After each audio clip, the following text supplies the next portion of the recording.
Hey, welcome to another video from the Outdoor Analyst. Today I have the pleasure of going over something absolutely awesome, one of the legends in the knife field, and honestly, the starting knife that got tops off the ground.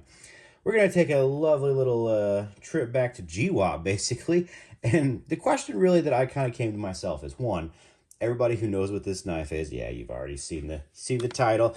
We are dealing with the Steel Eagle 107 Delta class on this one. This is not the original.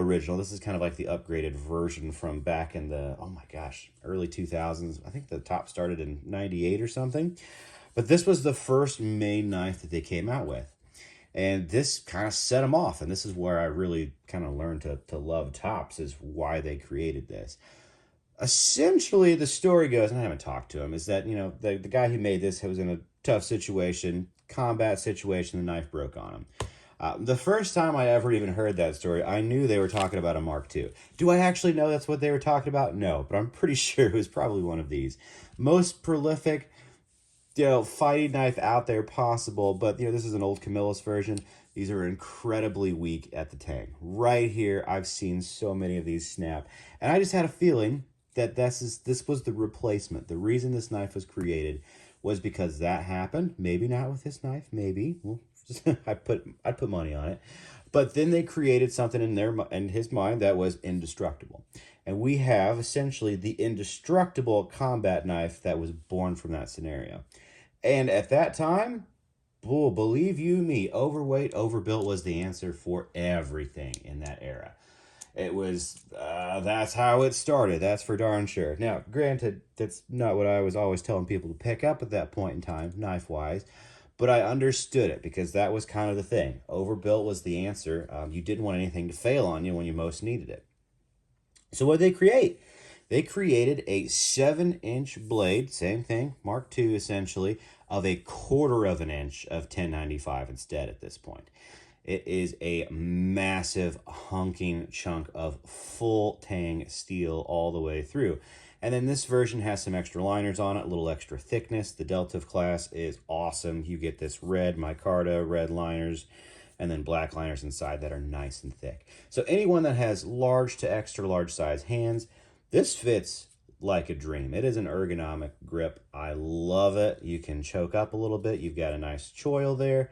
Is it the most comfortable choke up? No, but if you need to get some little stuff done, absolutely can.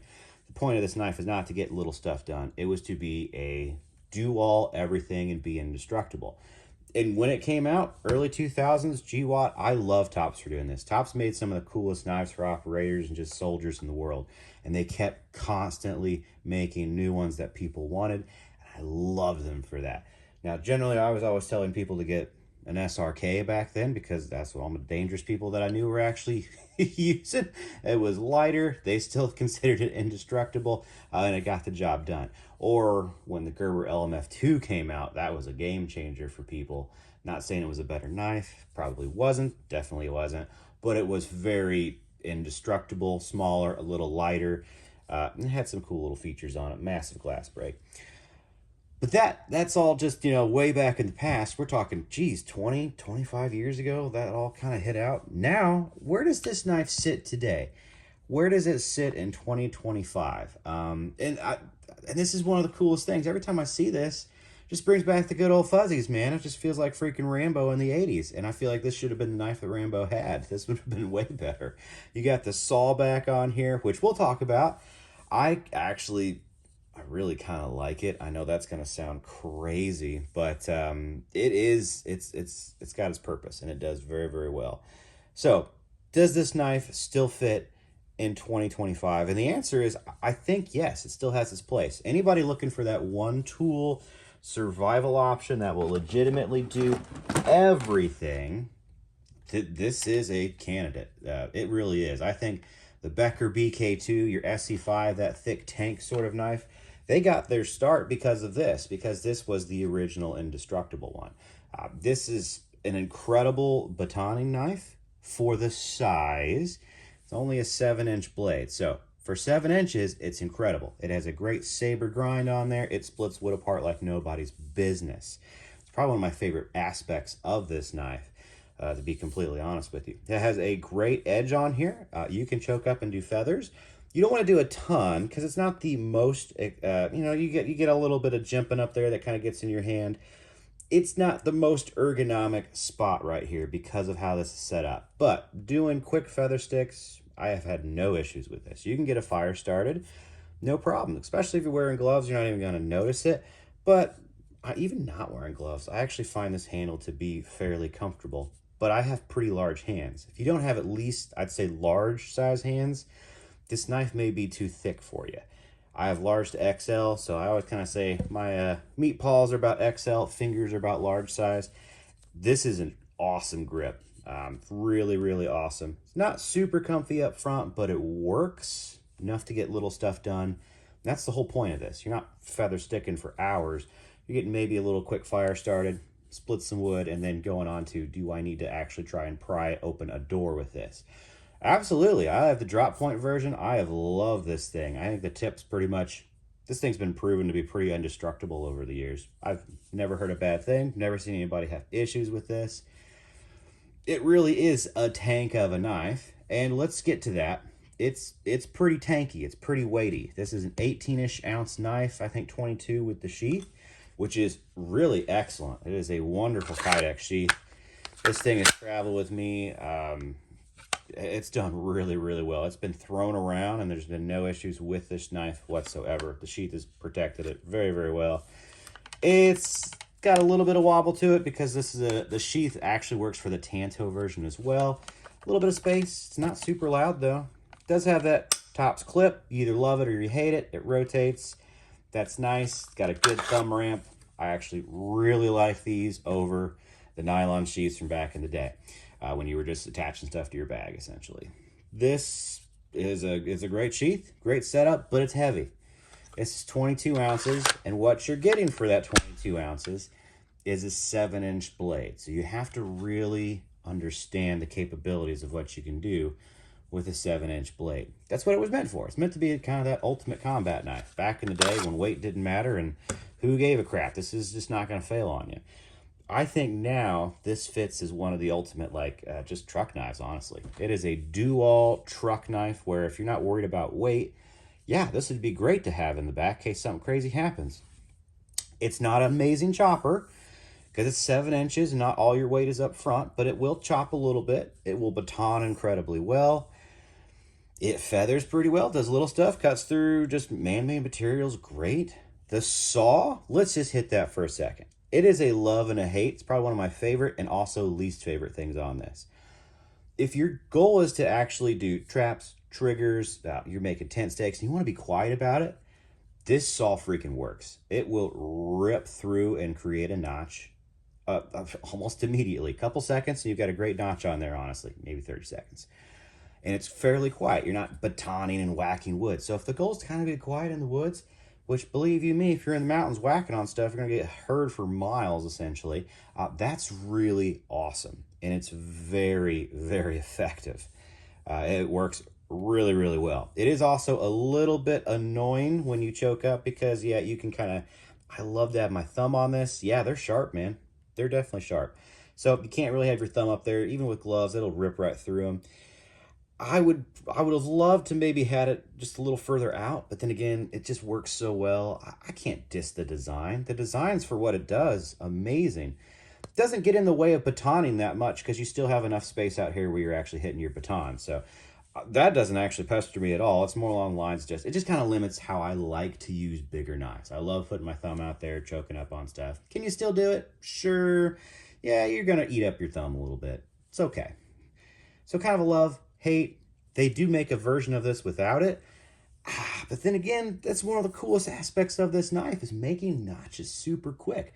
That is a very, very cool thing. Honestly, Rambo's knife should have had this version of saw teeth. They work well. They're sharp. Oh my gosh. Super, super cool. I've heard people complain about this jimping on the handle. I don't really have any issues with it except when you choke up. That does kind of smoke you right in the hand a little bit. But other than that, I think it's actually pretty darn ergonomic, pretty darn comfy, pretty awesome. So do I think it has a place in this day and age? Yeah, if you want a one-tool survival option I don't ever really suggest that. But if you just want to throw this in the truck and say emergencies, I've got something I can pry open a door if I need to. I've got something I can try and chop a door off the vehicle if I have to. Then go make a fire, and then, you know, if you have tactical purposes, those will do fine as well. Cut through any sort of man-made issues. Yeah, it's very, very successful. Do I think it's the fighting knife of 2025? No. I mean, personally, I moved to something like this. Not that we ever fight with our knives. Come on, let's be real. But yeah, I like something like this. Much lighter. It's actually in a very tough, but a stainless steel, AEBL. This is kind of my knife that I'm working on for that sort of scenario, just for the plate carrier, essentially. Much different. And it's very similar to what I used to always tell people to get. Go get an SRK. That was the Cold Steel SRK, I think, is probably one of the newest version of what the Mark II is, essentially. It's taken over for, I would say, the vast majority of the military, although we have so many options now. You just do whatever the heck you want, which is super cool. But that's the style that I personally enjoy, but that's not what this knife was meant for. This is that one tool option sort of do-all. For me, I wish it was slightly longer, and it would definitely hang around forever for me. I like a knife this size that has a 9 to 10 inch blade. That is elite for me. That's kind of where it hits the really cool woodworking for me.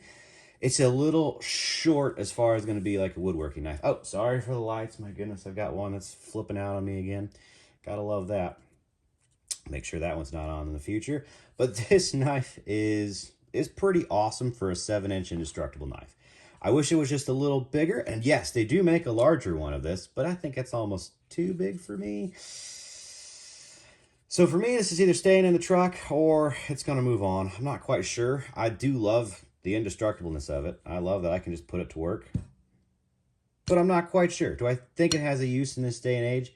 Yeah, if you want a tank knife, I really like the ergos. I really like the looks. This makes me feel like I'm freaking watching Rambo again. Like, I love it. And we're talking about the old Rambos.